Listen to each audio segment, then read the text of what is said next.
11. Una gran celebración. Tarraco, noviembre de 2009 a.C. En la residencia de Publio Cornelio Escipión en Tarraco, todo era un ir y venir de esclavos. Un continuo trasiego de personas cargadas con platos, vasijas, ánforas, vasos, cacerolas y todo tipo de viandas, carnes, pescados, frutas. Los primeros invitados estaban llegando y eran recibidos por 3 esclavas, que arrodilladas les limpiaban los pies y los perfumaban, mientras les retiraban las togas, de modo que todos quedaran simplemente con sus túnicas, más cómodos y libres para poder disfrutar de los diversos manjares que se estaban preparando para su deleite.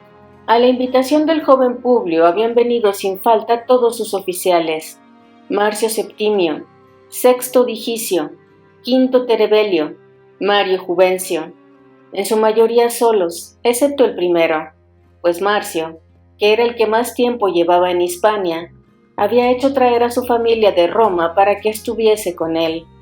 Claudia, su esposa, era una matrona de aspecto frágil y delicado, y actitud discreta con la que Emilia Tercia, la mujer de Publio, gustaba de conversar. Acudieron más oficiales y también representantes de las autoridades de la ciudad de Tarraco, así como incluso algunos líderes iberos con los que los romanos tenían relaciones particularmente buenas. Publio no desperdiciaba ocasión para mostrar a los iberos de la región su interés por mantener con ellos la mejor de las amistades, y ahondar así aún más en las lealtades que intentaba cultivar para asegurarse el dominio, primero al norte del Ebro y luego del resto de Hispania. Publio recibía a sus invitados en el atrium de la Domus, cuya edificación iniciara su tío Gneo, y luego, bajo la supervisión de Emilia Tercia, se había transformado en una residencia razonablemente confortable para una familia patricia romana, obligada por las circunstancias de la guerra a residir fuera de la capital durante un largo periodo de tiempo. Emilia, además de añadir varias estancias, había insistido en hacer construir un gran horno fijo en un lateral de la casa, aprovechando la ladera natural, excavando debajo del suelo de la propia domus, para que así el calor de la leña quemada en aquel horno se distribuyera por toda la residencia, pasando por espacios que abrieron entre los tabiques y por debajo mismo de los suelos. De esa forma, la mujer del general había conseguido un sistema de calefacción similar al de las grandes residencias patricias de Roma, y aunque se aproximara ya el invierno, todos los invitados podían sentirse confortables sin necesidad de tener que arroparse con pesadas túnicas. Publio era un mar de confusos sentimientos. Se sentía orgulloso de lo que había conseguido. La conquista de Cartago Nova, un gran triunfo para Roma en una Hispania esencialmente púnica. Feliz por tener ya un heredero, pero a la vez le habían llegado rumores de mercaderes que trataban con Roma sobre la decisión del Senado de no enviar más refuerzos a Hispania. Los mercaderes seguían con atención estas decisiones, pues el establecimiento de más legionarios en Tarraco sería algo muy positivo para sus negocios centrados en su mayoría en ser proveedores oficiales de todo tipo de recursos para unas insaciables tropas de guerra. Pero de igual forma, con frecuencia, sus informaciones llegaban deformadas por sus intereses económicos, y bien pudiera ser que Lelio hubiera conseguido algunos refuerzos, pero no tantos como los mercaderes deseaban, y eso bastaba para que se propagase el rumor de la ausencia de tropas de apoyo para las campañas romanas en Hispania. El banquete empezó con una larga serie de aperitivos con lechuga, menta, puerros y atún fresco, para pasar luego a la prima mensa, donde se sirvieron habas y albóndigas. Luego, como segunda mensa, pollo y jamón, y así varios platos más con tordos, col, salchichas sobre gachas blancas y judías con magro, para al fin llegar al fundamentum cenae, el plato fuerte de la noche. 3 enormes cabritos servidos en una riquísima salsa de aceite de oliva y vino, todo acompañado por los mejores caldos que Publio había podido encontrar en la región, junto con las ánforas que había conseguido traer desde Roma. Se sirvió uva, peras, manzanas e higos, para terminar presentando largas bandejas repletas de bellaria, un amplio surtido de dulces de confección ligera, para no indigestar más a unos ya completamente saciados invitados.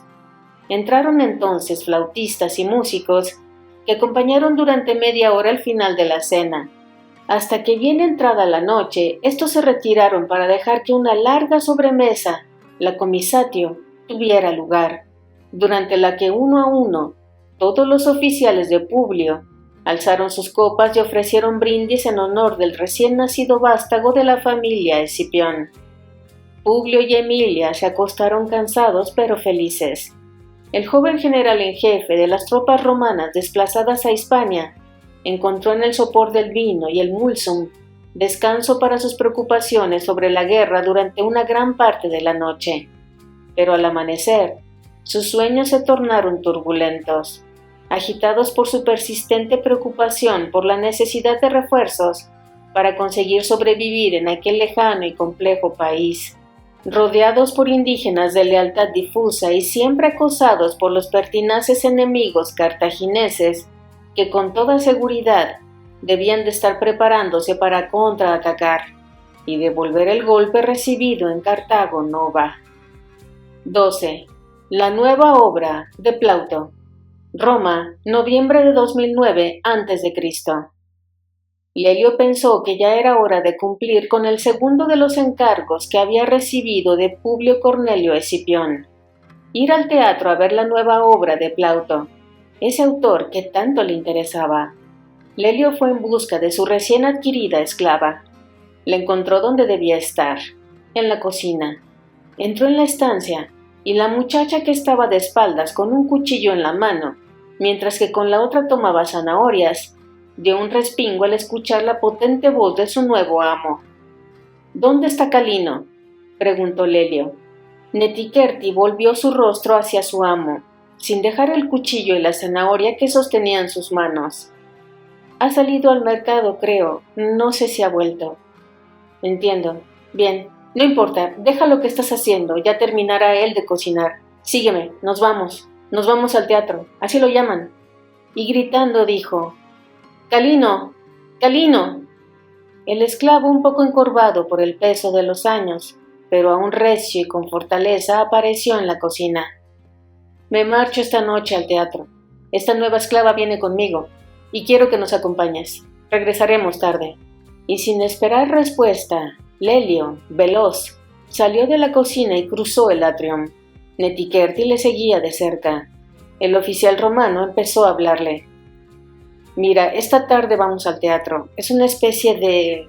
no sé, salen unas personas, actores los llaman, y representan algo, una historia. Eso es, cuentan una historia entre todos. O eso es lo que tengo entendido. Yo no he visto nunca una representación de esas, pero esta noche tengo que ver una e intentar recordar la historia para contársela a un general, a un amigo. Sí, a un amigo». Lelio dejó de hablar. Estaba confuso. Por un lado, era agradable tener a alguien a quien contarle el sentido de sus idas y venidas por aquella ciudad. Por otro, se daba cuenta de que hablaba una esclava que poco podría entender todo aquello. En cualquier caso, dentro de lo incómodo del encargo, se sentía mejor acompañado que solo, y teniendo en cuenta el precio que había pagado por la muchacha, al menos tenía sentido aprovecharse del acompañamiento de aquella esclava. A decir verdad, la sensación de soledad que había sentido desde que partió de Cartago Nova solo se había diluido desde que esa joven se acurrucara a sus pies en el carro que los llevó desde la casa de Fabio Máximo hasta el foro. Calino era un buen esclavo, pero nunca sintió por él nada especial. Lo había adquirido ya adulto, cuando su carrera militar plagada de ascensos le permitió mejorar su nivel de vida. Salir con él no era salir acompañado, era salir algo más protegido. Calino era formidable con una estaca en la mano, y esa no era una destreza desdeñable en las peligrosas noches romanas. Pero no era compañía para un alma melancólica. Calino apenas hablaba, y Lelio de por sí tampoco era un gran conversador. Quizá por eso llevaban tanto tiempo juntos. zigzagueando entre las calles de Roma, dejando el Macellum atrás, y enfilando al fin por el Argiletum llegaron al foro. Allí poco a poco una multitud se iba congregando. Había gente de todo tipo y condición, libertos con humildes andrajos que pululaban de un lugar a otro, mendigos pidiendo limosna, comerciantes ofreciendo productos que habían traído desde el mismísimo Macellum, para aprovechar la gran cantidad de público reunida en torno al recinto del teatro, patricios acompañados de escoltas y esclavos, senadores solos, senadores con sus esposas y senadores con sus amantes. Lelio se acercó hasta un puesto donde se podían retirar las leterae, o entradas, que daban autorización para acceder al recinto donde tendría lugar la obra de teatro. La admisión era gratuita, pues el Estado financiaba aquellas representaciones como parte del entretenimiento que se brindaba al pueblo de Roma. Había una larga cola. Lelio y Netiquerti esperaron en la fila durante unos minutos, distraídos ambos en sus pensamientos y en admirar el desfile de diferentes personajes que circundaban todo el recinto. Al fin, les llegó su turno. «2», dijo Lelio. El encargado de las entradas no dijo nada y alargó unas leterae. Lelio tomó 2 pequeñas tablillas de piedra en donde podía leerse lo siguiente: Anfitro, de Plauto. Bueno, aquello estaba bastante claro. Así al menos recordaría el título de la obra. Sin duda alguna debía de haber antiguos militares entre aquellos artistas.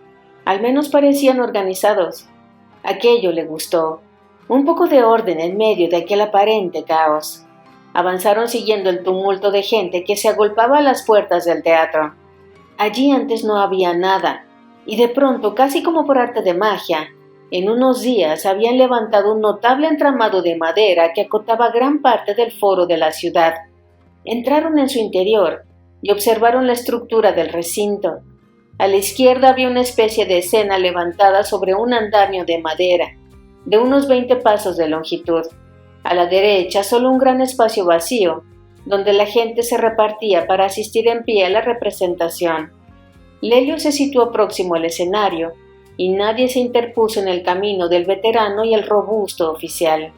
Netiquerti seguía a Lelio de cerca. Tenía miedo de perderse entre aquel gentío. Lelio de pronto la cogió de la mano sin decir nada. Ella lo agradeció. Estaban en un lateral del recinto, pero razonablemente próximos a la escena. No es que Lelio no pudiera obtener una posición aún mejor, es que no quería estar justo en el centro frente a los actores. No podía evitar sentirse fuera de lugar. Estar acompañado de Netiquerti le ayudaba, pues muchos podían pensar que estaba allí por ella, por la curiosidad que ella pudiera tener por el teatro. Ese pensamiento le hizo sentirse algo más relajado. Publio le había comentado en más de una ocasión cómo en Grecia y en muchas de sus colonias había auténticos teatros de piedra, inmensos, edificados en las laderas de las montañas para aprovechar mejor la... ¿Cómo la llamaba él? Sí, la acústica, es decir, que se oía mejor a los actores. Teatros enormes de piedra con capacidad para miles de personas. En aquel recinto, no obstante, también habría unas 2000 personas. Sin duda, si aquel fenómeno del teatro terminaba calando entre los romanos, tendrían que pensar en hacer algún teatro de esos de los que Publio le había hablado. Él nunca había visto uno. Decían que al sur de la península itálica, en las colonias de la Magna Grecia o en las colonias griegas de Sicilia, también había teatros de ese tipo. En Siracusa había uno grande, levantado por uno de los tiranos de aquella ciudad.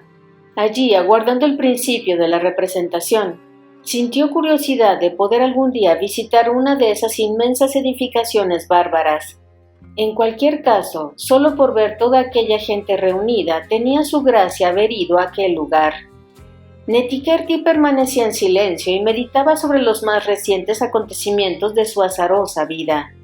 Hacía unos días era la esclava sexual de Quinto Fabio Máximo, un importante noble de esa ciudad. Recordando las personas que vio desfilar por casa de su anterior amo, debía de tratarse de uno de los hombres más influyentes de aquella gran ciudad. Sin embargo, Para ella toda esa influencia y poder solo se habían traducido en tormentos y humillaciones. Múltiples noches las había tenido que pasar con aquel anciano haciendo toda clase de cosas para excitarle. Y lo peor, no era el sexo, sino los azotes y la tortura.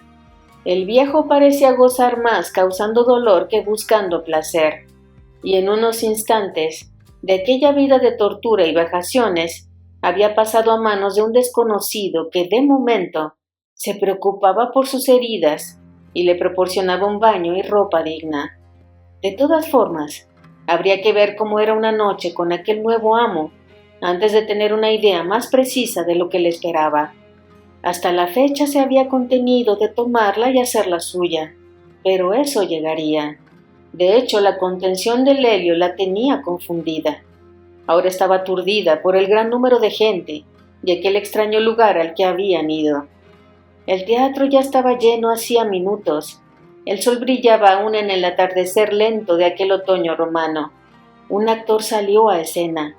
Lelio intentó ver si podía identificar a Plauto, pero el maquillaje que el cómico lucía en su rostro imposibilitaba reconocer a su portador.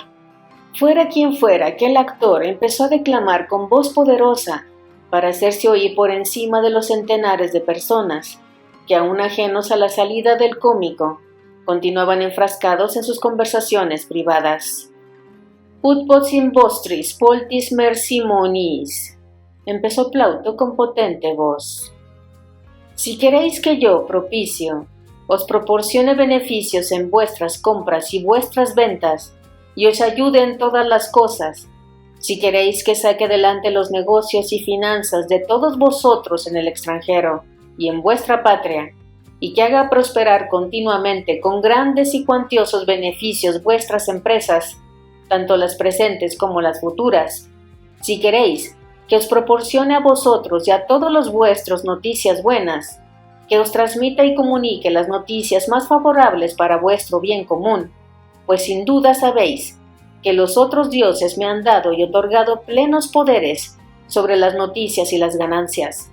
Si queréis que os conceda estos favores y que ponga todo mi esfuerzo en que tengáis siempre constantes y copiosos beneficios, en este caso guardaréis silencio durante esta representación y seréis todos jueces justos e imparciales. Ahora os voy a decir por orden de quién vengo y a qué he venido, y al mismo tiempo os voy a decir mi nombre. Vengo por orden de Júpiter, y mi nombre es Mercurio». Aquí Plauto se detuvo un momento, en parte para recuperar el aliento, en parte para deleitarse en el silencio que sus palabras habían conseguido extraer del público, y en parte porque estaba preocupado por los saltos coturnos, que como dios Mercurio le correspondía llevar. Una vez ya se torció un tobillo representando a Júpiter, y no quería correr la misma suerte de nuevo. Lelio estaba admirado. El actor declamaba su papel con viva pasión, y había conseguido captar el interés del público, incluido él mismo. Hablaba elevado, con unos coturnos altos, adornados con borlas doradas, tal y como correspondía a su rol de dios de la obra, pero andaba con cierta torpeza. Lelio se dispuso a prestar máxima atención para comprender la trama de la obra desde un principio, cuando una mano firme se posó sobre su hombro. El veterano tribuno se giró molesto, pero al ver al hermano de Publio, Lucio Cornelio Escipión, sonriéndole con afabilidad, Lelio se relajó y saludó al joven senador. 13. Una carta de Lucio. Tarraco, diciembre de 2009 a.C. Estimado Publio, querido hermano, esta es la tercera carta que envío. Otros 2 mensajeros partieron semanas atrás, pero tu última misiva me ha hecho ver que no llegaron. Las rutas son peligrosas, los galos están en rebeldía en el norte, y los piratas campan a sus anchas por el mar. Solo temen a nuestros barcos de guerra, y estos deben concentrarse en combatir a la flota cartaginesa. Espero que este mensaje sí que llegue a tus manos. Tampoco he querido recurrir a los mensajeros oficiales para evitar que mis comentarios caigan en manos que los trasladen a nuestro querido enemigo Fabio Máximo. Lamento tener malas noticias que comunicarte. Lelio no ha conseguido persuadir al Senado para que enviaran refuerzos a Hispania. Tendrás que seguir la lucha solo con las 2 legiones de que dispones. Lelio fue persistente. Es cierto que no es un gran orador, pero realmente la conquista de Cartago Nova, el botín y los prisioneros deberían haber sido causa suficiente para que el Senado cediera, pero como siempre, Máximo insistió en que se necesitan todos los recursos en Italia para mantener a Aníbal alejado de Roma. Como te imaginarás, el miedo hizo el resto. La verdad es que no creo que un orador mejor hubiera podido hacer cambiar de opinión al Senado dirigido por Fabio Máximo, que ya parece ser princeps senatus vitalicio. Sé que Lelio, junto con mi ayuda y la de nuestros amigos, está intentando cargar las trirremes, con las que vino con provisiones y armamento para no regresar a Tarraco con las manos vacías. Ayer estuvo en casa para cenar y estaba claro que teme tu reacción. Como te he dicho antes, no creo que se le pueda culpar de la debilidad y el temor de los senadores. Nuestra madre es de la misma opinión y ruega a los dioses para que te protejan en todo momento. Lo hacemos todos, y no hace falta que te diga lo orgullosos que nos sentimos de ser tu hermano y tu madre. En el foro, para desazón de Máximo, se sigue hablando aún de la toma de Cartago Nova en tan solo 6 días. De ese modo apenas si se alaba la reconquista de Tarento por Fabio y los suyos.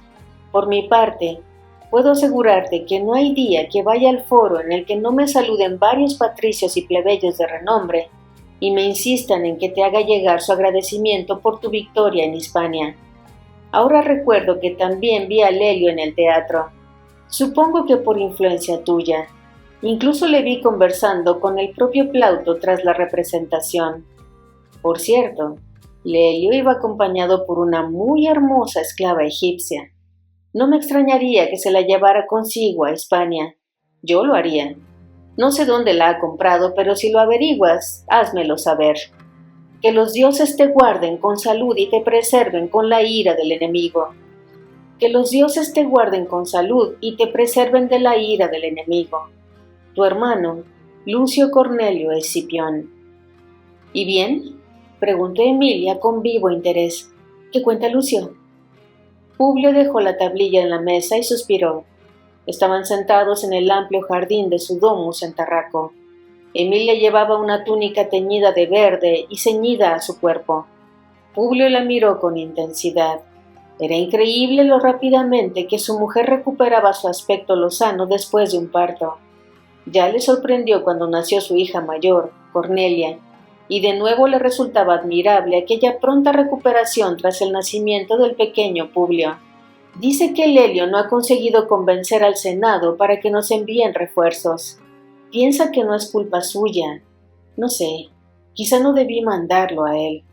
A lo mejor Marcio o incluso Mario habrían sido más convincentes, aunque Lucio opina que da igual a quien hubiera enviado. Lo cierto es que creí que los hechos expuestos con la concisión propia de un militar como Lelio serían más que suficientes para conseguir esos refuerzos. Pero se ve que Fabio Máximo hizo prevalecer su opinión.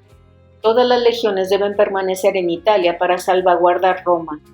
Supongo que debemos estar agradecidos de que no nos quiten las legiones que tenemos. ¿No ven que la guerra se ganará si conseguimos sacar el conflicto de Italia? ¿No ven que así luchamos la guerra que Aníbal quiere que luchemos? No lo ven, no lo ven, concluyó Publio y pegó un puñetazo en la mesa. La tablilla y una copa que había sobre la misma cayeron. La tablilla se partió y la copa se hizo añicos, esparciendo su contenido de vino y miel por el suelo. Emilia le miró con cierta preocupación. Publio no era hombre que se dejara llevar por sus pasiones, y menos que dejara salir muestras incontenidas de dolor o frustración. Fue la primera vez en que Emilia se percató con nitidez de que la guerra estaba cambiando a su marido, y con la clarividencia que da el amor, comprendió que aquella transformación no había hecho sino comenzar. Era lenta y sutil, pero estaba teniendo lugar. Poco a poco, el objetivo de poner fin a aquella guerra ejecutando el plan de su padre y su tío parecía ir convirtiéndose en una obsesión, y cualquier obstáculo que dificultara dicha meta turbaba a su marido sobremanera, de una manera desbocada. Publio miraba el suelo empapado en muslum. Un esclavo recogía con una pala pequeña y una escoba los restos del recipiente, mientras otro ponía los 2 pedazos de la tablilla sobre la mesa. Publio guardó silencio y su mujer también. Emilia creyó haber visto una pincelada de deseo en los ojos de su marido hace apenas unos segundos. Pero si había sido, ahora ya no estaba aquel anhelo. No, la mirada de Publio se perdía en el vacío.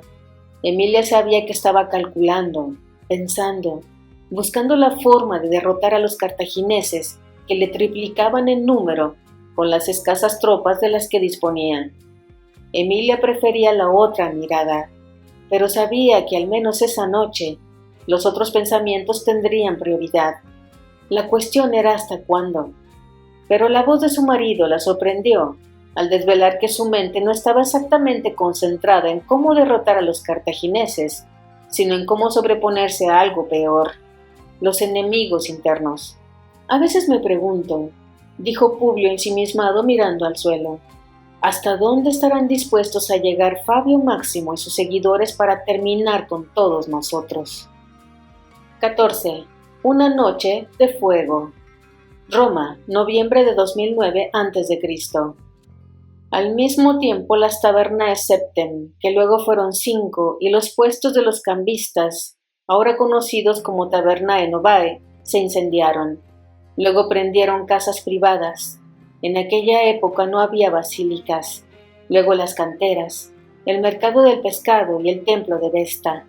El altar de Vesta se salvó con dificultad gracias a la intervención de 13 esclavos, que posteriormente fueron comprados por el Estado y liberados. El incendio continuó por la noche y el día siguiente, y todos estaban convencidos de que se debió a algún acto criminal. Tito Livio, Ab Urbe Condita, 26-27, 1-4. Lelio se extrañó de encontrar tan poca gente al dejar el foro y enfilar por el Argiletum. Se detuvo en seco, obligando a que sus esclavos se tropezaran entre sí al imitarle. Había pedido a Calino que a la hora del término de la representación viniera acompañado con otros esclavos para así todos juntos regresar a casa. En caso de un mal encuentro solo se podía confiar en la lealtad de Calino, pues el resto eran jóvenes esclavos recién adquiridos para tareas menores de la casa.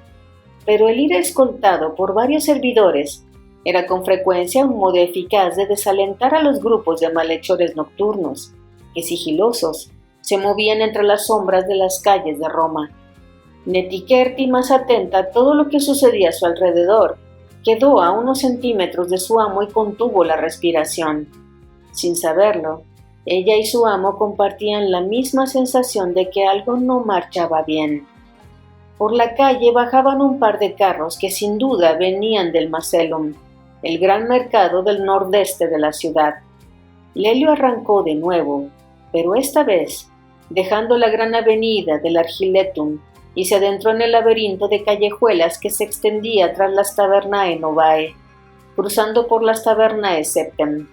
Pensó que por aquellas callejuelas, acercándose siempre al mercado, encontraría el abrigo de los mercaderes, los pescadores y los artesanos, que en aquellas horas aún trajinarían preparando las mercancías del nuevo día que habría de venir. Y al principio fue así. Cuando giraron de nuevo hacia el norte, pasada ya la ubicación del Macellum, se encontraron de pronto en una calle completamente desierta. Lelio ya no tuvo dudas. Con rapidez se llevó la mano debajo de su sajo para palparse la espada. Ahí estaba. Se alegró de no llevar toga. Aquella fue una sabia decisión, como probaría el desenlace de aquella noche. La toga siempre resultaba una ropa incómoda para luchar, mientras que el sajum permitía mucha mayor libertad de movimientos. La calle estaba a oscuras, salvo las sombras débiles que proyectaba la luna blanca del cielo, hasta que poco a poco, por ambos extremos de la estrecha callejuela, crecieron unas siluetas negras temblorosas a la luz de las antorchas que las mismas sombras portaban. Lelio contó 5, 6, quizás 7 hombres por cada extremo, demasiados para él, Calino y los 2 jóvenes esclavos que traía consigo. Netiquerti en aquel momento no contaba, o si lo hacía era más una carga que un aliado. Lelio se pasó el dorso de la mano por la boca. La tenía seca. Pensaba quién podría atreverse a organizar un ataque contra un tribuno de las legiones de Roma, contra el segundo de Escipión, pues aquello tenía toda la pinta de algo premeditado, y no un encuentro fortuito con atracadores, y las ideas que le venían a la mente no le tranquilizaban. Pues aquello tenía toda la pinta de algo premeditado y no un encuentro fortuito con atracadores, y las ideas que le venían a la mente no le tranquilizaban. No podía tratarse de una banda de ladrones. No era normal que fueran tantos bandidos juntos. Los perseguidores se hicieron visibles por ambos extremos. Lelio, en el centro de la callejuela, con los esclavos a sus espaldas, miraba a uno y otro lado. Buscaba el refugio de una de las paredes laterales. Eran casas de madera lo que les rodeaba, mal construidas, apiladas una contra la otra sin la magnificencia de los grandes edificios del foro, que irónicamente se encontraba tan próximo, y sin embargo para Lelio en aquel momento tan lejano. Desenvainó la espada. Los dos grupos de atacantes se acercaron hasta quedar a 10 pasos por cada lado. «Soy Cayo Lelio, tribuno de las legiones de Hispania, a las órdenes de Publio Cornelio Escipión. No sabéis lo que hacéis. Por Hércules, retiraos todos antes de que vengan los triunviros y acabéis todos crucificados».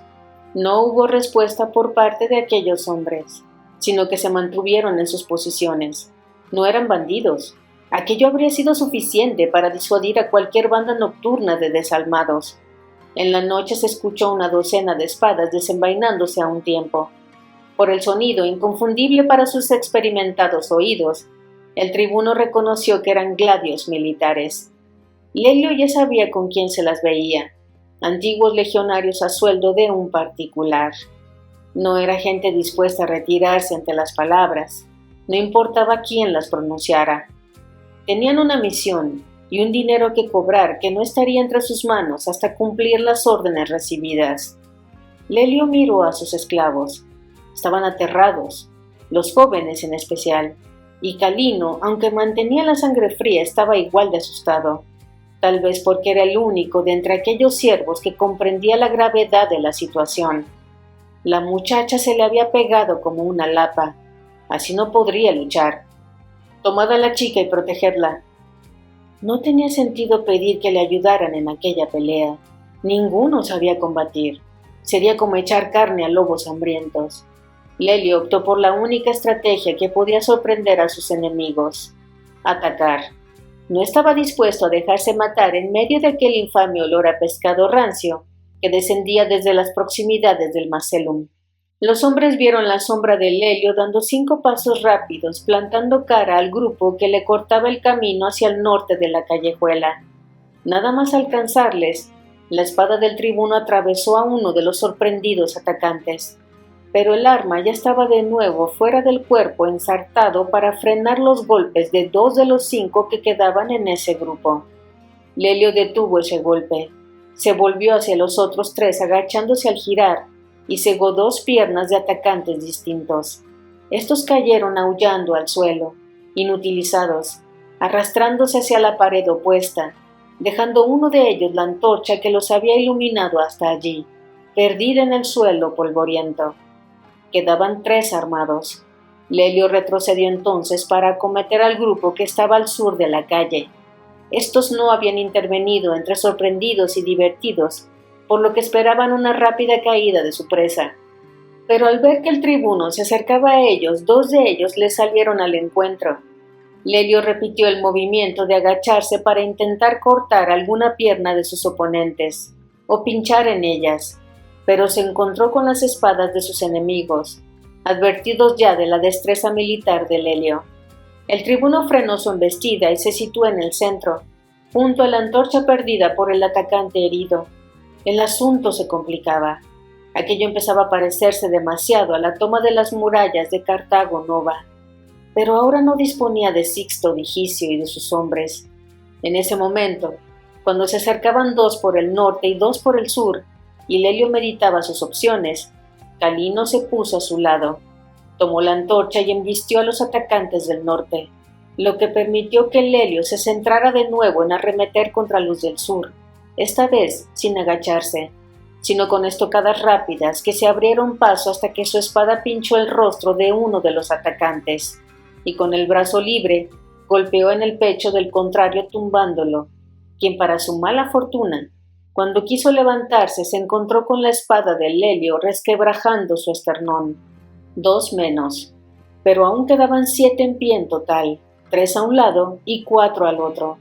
Lelio se volvió y vio que Calino se defendía blandiendo la antorcha con furia, manteniendo a raya los 3 que quedaban en aquel extremo, pero no podría resistir mucho, así que partió en su ayuda.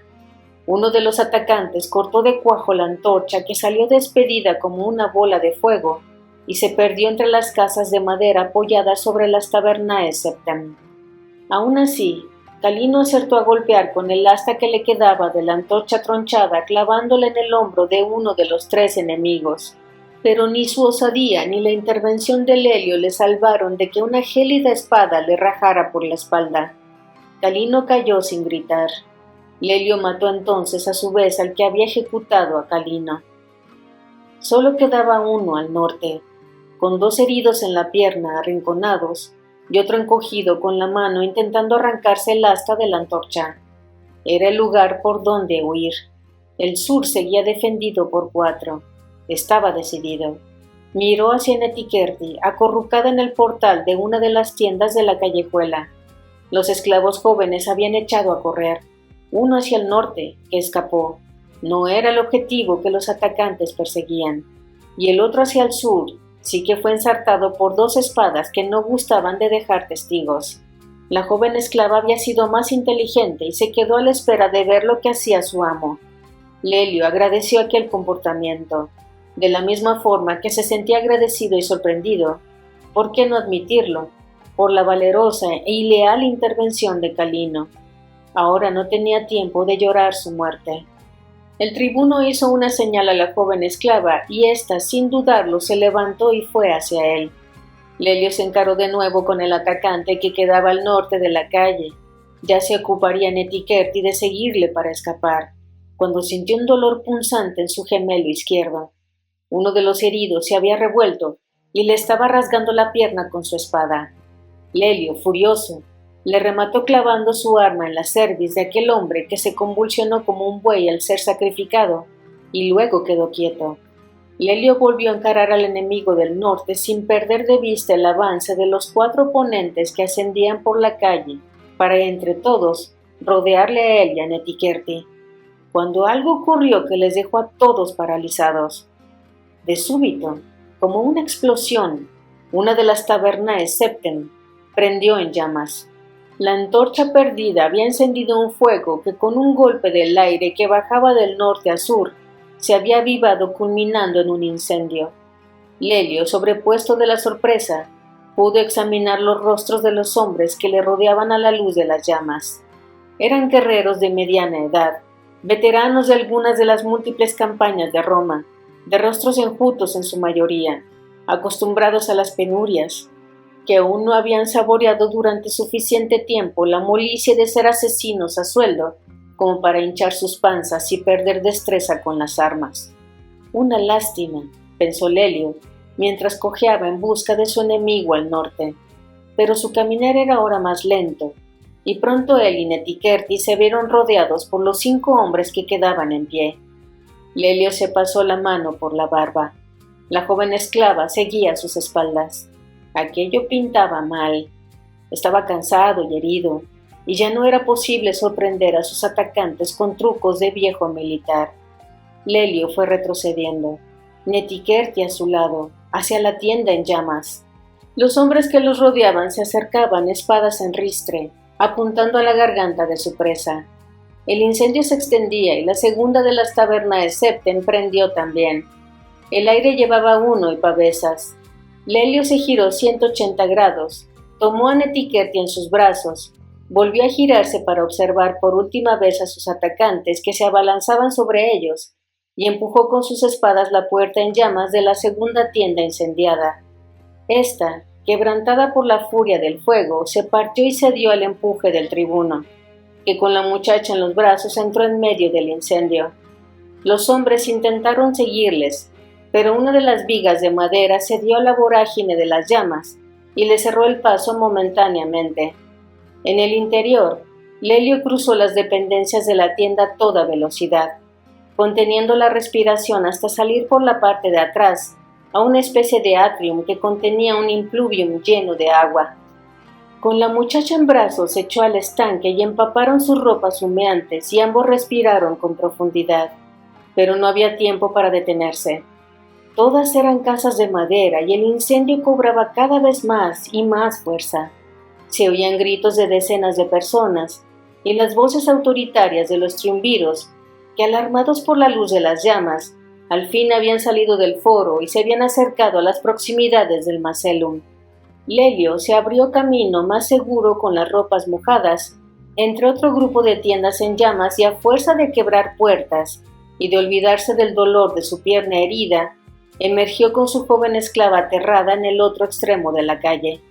Ya no se veía a ninguno de los atacantes, sino a soldados de las legiones urbanae, libertos y esclavos, trayendo cubos de agua para intentar detener aquel incendio que se extendía sin freno y amenazaba con acercarse a los edificios sagrados del foro. El tumulto y la confusión arroparon a Lelio y Netiquerti, que ya caminaba de nuevo al lado de su amo, en una huida lenta pero tenaz hacia la casa del tribuno herido. Llegaron a casa de Lelio pasada la medianoche. En las últimas calles, Netiquerti ayudó al fornido tribuno a caminar. Entraron en el atrium y Lelio se tumbó en el triclinium, boca arriba mirando al cielo nocturno. Por encima de la casa se veían las pavesas del incendio que el aire transportaba consigo. ¿Aquí estaremos seguros, mi señor?, preguntó la joven esclava arrodillándose junto a su amo. Lelio asintió, y como se sentía agradecido hacia Netiquerti por su ayuda en los últimos metros de la huida, añadió una explicación. El viento va hacia el sur. Nosotros estamos al norte. Las llamas se propagarán hacia el sur. Además allí, hasta llegar al foro, encontrarán más madera. Y toda Roma debe estar ahora luchando por detener el fuego. Aquí estamos seguros por unas horas. Asegúrate de que la puerta esté bien cerrada y trabada por dentro. Calino ya no está aquí para ayudarnos. Netiquerti fue veloz a la puerta y comprobó que estuviera bien asegurada. Era un portón grueso y pesado de madera reforzada con remaches de hierro. La puerta está bien, mi amo. Bien, entonces pasaremos aquí la noche y mañana partiremos de Roma. Esta ciudad empieza a ser más peligrosa que un frente de batalla. En Hispania estaremos más seguros. Netiquerti pensó en preguntar sobre quién creía él que eran los hombres que les habían atacado, pero lo pensó mejor y calló. En cierta forma, estaba segura de que tanto ella como él pensaban lo mismo.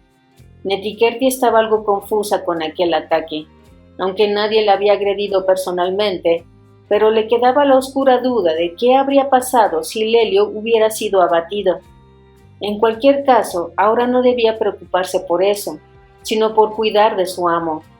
La muchacha, de nuevo de rodillas junto al triclinium, se sacó unos rollos de entre su túnica mojada y los depositó con cuidado sobre el suelo. ¿Están bien?, preguntó Lelio. Sí, mi señor, respondió la joven esclava.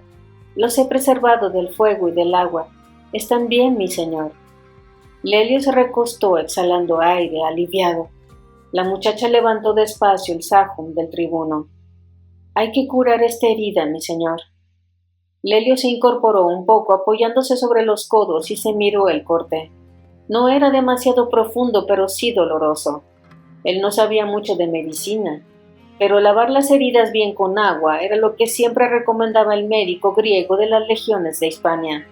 Trae agua y unos paños y límpiala bien, luego ponme una venda. Netiquerti asintió y en un minuto regresó con todo lo necesario. Puso una vasinilla con agua fresca al pie del triclinium y con un paño limpio fue lavando la herida frotando con suavidad. Sintió cómo su amo tensaba los músculos, cerraba la boca con fuerza y no decía nada. La joven intentó aplicar el lavado con mayor suavidad, pero sin dejar de limpiar la herida bien con el agua, y luego secando la sangre con otro paño limpio que había traído. Su amo giró la cabeza hacia un lado y se quedó con la mirada fija en una de las paredes, contemplando una larga serie de símbolos latinos, en tinta negra la mayoría, y algunos en tinta roja, que para la joven no tenían ningún sentido. Reconocía largas columnas de letras del alfabeto latino, que debían de seguir algún patrón, pero que ella no había acertado a descifrar. Podía leer alguna palabra suelta del latín, pero poco más. ¿Qué son esas letras, mi amo? Lelio se giró despacio, sorprendido por la pregunta. Es un calendario romano.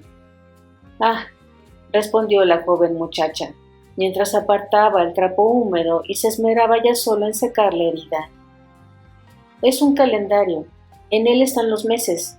Arriba Januarius, Februarius, Martius, Aprilis, Maius, Junius, Quintilis, Sextilis, September, October, November, December y un mes adicional intercalar para completar el año. Hablar le hacía bien, le alejaba del dolor. Quizá por eso la propia Netiquerti le preguntaba. La muchacha escuchaba atenta mientras seguía secando la herida. Pero, ¿sí? Invitó Lelio a que siguiera con su pregunta. Sentía curiosidad por las dudas de su joven esclava. Pues que si quintilis significa el quinto y sextilis el sexto y así el resto, no lo entiendo, porque quintilis es el séptimo mes de vuestra lista y el siguiente el octavo y así. No tiene sentido. Lelio sonrió. Era cierto. Es que antiguamente solo teníamos 10 meses en el calendario, empezando por Martius, pero como eran insuficientes para el año agrícola y las estaciones, se añadieron 2 al principio, Januarius y Februarius, y luego se añadió también el mes intercalar, para completar los días que, según los sacerdotes, eran necesarios para mantener el calendario de acuerdo con las cosechas y las estaciones. Lelio detuvo sus explicaciones. Estaba cansado. Netiquerti escuchaba, pero no parecía satisfecha. Pero entonces los nombres de quintilis en adelante han perdido su sentido, y los nombres deben tener sentido. Lelio la miró. ¿Los nombres deben tener sentido? Los egipcios eran gente peculiar. La muchacha mantenía la mano con el paño suavemente sobre la herida. El dolor se había disipado en gran medida y sentía el calor de la piel de la joven a través del fino paño. Era un calor vital, igual que la mirada de la muchacha con sus pupilas brillantes e inquisitivas, estudiando la pared donde estaba el calendario. Qué extraña era la vida. Acababan de ser atacados por desconocidos en medio de las calles de Roma, a punto de perder la vida, rodeados de un mundo en guerra, en medio de una misión que no había podido cumplir, pues había fracasado en su intento de recibir refuerzos para la lucha en Hispania. Y en todo lo que podía pensar era en el cuerpo caliente y moreno de aquella esclava. Miraba el calendario, continuó Lelio, porque quería saber cuándo sería un día propicio para partir de Ostria de regreso a Hispania. ¿Y eso puede saberse mirando esas letras?, preguntó Netiquerti bajando su mirada hacia el paño y la herida, y al ver la tela ensangrentada, cambió el trapo por otro nuevo que fue poniendo alrededor del corte a modo de venda. Cada día tiene asignada una letra, desde la A hasta la H. La H indica que es día de mercado, así van sucediéndose los días del mes. Luego la K indica que son las Candelae, el primer día del mes, y Non marca las Nonae, que es cuando la luna está en el cuarto creciente, e Idus señala el día 13º y 15º de cada mes coincidiendo con la luna llena. Y luego verás que unos días hay una C, una N o una F. La C marca los días comitiales, en los que se puede celebrar cualquier acto público. Los días N son nefasti, y en ellos no es legal hacer nada público, pues están reservados para adorar a los dioses. En cambio, los días F son los que me interesan, pues son los días fasti, aquellos en los que se permite emprender cualquier cosa. Esos son días buenos para partir. Para los soldados y las tripulaciones de los barcos que comando, estas cosas son importantes. Netiquerti vendaba despacio la herida de Lelio. El tribuno la miraba. Ella, para ir pasando los paños que estaba usando de venda alrededor de su pierna, apoyaba las palmas de sus manos sobre el muslo o sobre la pantorrilla, levantando la pierna de su amo. Lelio sentía la tersa piel de la joven y comprendía que pese a su esclavitud, Fabio no la había usado para trabajos en la cocina o de limpieza. La había preservado de esas tareas para mantener su piel intacta y suave y gozar de ella en otras actividades. La muchacha, aparentemente ajena a las intensas miradas de Lelio, seguía observando la pared de forma intermitente. También hay otras palabras en algunos días, ¿no? Como lemur, o agón, o túbil. Lelio respondió sin dejar de mirarla, sin volverse al calendario. Lemur, argón, túbil. Estás en el mes de Maius, dedicado a la diosa Maya, y en él se indican las fiestas principales. Lemur para referirse a las Lemuria, cuando adoramos a los lemures, los espíritus de los difuntos. Agón por Agonium Beiobis, cuando sacrificamos un carnero a Beiobis, una divinidad de los infiernos. Y Túbil para referirse a Tubilustrium, cuando purificamos las trompetas de la guerra. Y así con cada nombre que ves en el calendario. Netiquerti había terminado de vendar a su amo. Lelio la veía de rodillas, sus pequeñas manos cruzadas sobre su pierna herida, como queriendo calmar el dolor, y se sorprendió. Parecía que así fuera, como si la muchacha absorbiese su sufrimiento. ¿Y los días en rojo?, preguntó la joven. Son días especiales, los primeros de la semana, de cada ciclo lunar o fiestas especiales. Con rojo marcamos aquellos días de particular importancia. Es una costumbre como cualquier otra. No sé cuándo empezó ni cuándo dejará de usarse. Y no había terminado de pronunciar aquellas palabras cuando Lelio alargó su brazo derecho y tomó a la muchacha por la cintura, haciéndola con firmeza pero sin hacer daño a la joven. La hizo levantarse hasta quedar de pie a su lado y luego sentarse junto a él. La miró a los ojos. Ella bajó la mirada, pero no quitaba sus manos pequeñas de la pierna de Lelio. Justo allí, en la entrepierna, algo pareció moverse y la muchacha sintió cómo el miembro de su amo crecía de tamaño. No pensó que aquel hombre herido pudiera tener fuerzas para poseerla en aquel momento. Se equivocaba. 15. Catón y Fabio. Roma, diciembre de 2009 a.C. A Fabio Máximo las noticias le llegaban con rapidez, pero hasta el propio Catón se admiró de que ya tuviera conocimiento de lo que estaba ocurriendo aquella noche en Roma. Por eso no pudo evitar que cierta sorpresa se dibujara en su faz cuando el viejo cónsul le lanzó aquella pregunta. ¿Es cierto lo que he oído, que Roma está en llamas? Catón asintió y ante la mirada sostenida de su interlocutor completó la información con lo que sabía. Es un incendio en el barrio de Macellum. Parece que ya está controlado, pero han ardido las tabernae Septem y dicen que se han visto afectadas las tabernae Novae, incluso algo del edificio de la Regia, aunque eso está por confirmar. El templo de Vesta se ha salvado por la intervención de un grupo de esclavos.